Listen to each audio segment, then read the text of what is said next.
శ్రీ గురు గణేశ శారదాభ్యో నమ. వాగ్వనం ప్రేక్షకులకు నమస్కారం.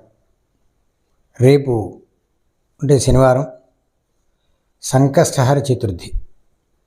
ఇది ప్రతి మాసంలోనూ కూడా వస్తున్నటువంటిది. ప్రతి విఘ్నాలకి కారణమైనటువంటి అనేక ఇబ్బందులు పడుతూ ఉంటాం. వాటి కారణంగా విఘ్నాలకి అధిపతి అయినటువంటి గణపతిని ఆరాధన చేస్తే ఆయా కార్యక్రమాలన్నీ కూడా సంపూర్ణమైనటువంటి సఫలీకృతం చెందుతాయి అనేటువంటిది మనకి పురాణ ఇతిహాసాల్లో చెప్తున్నటువంటి విషయం.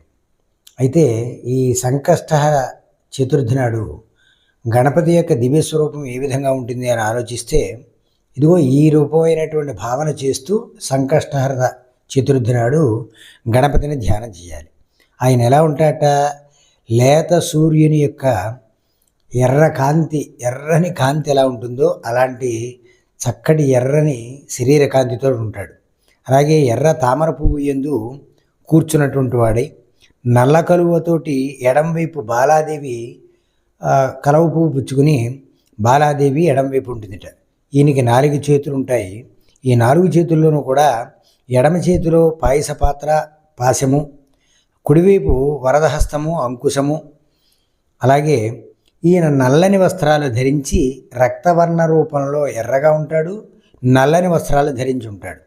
అందుకే ఈ స్వామిని ప్రణమ్య శిరసా దేవం గౌరీపుత్రం వినాయకం భక్తావాసం స్మరే నిత్యం ఆయుష్కామార్థి సిద్ధయే.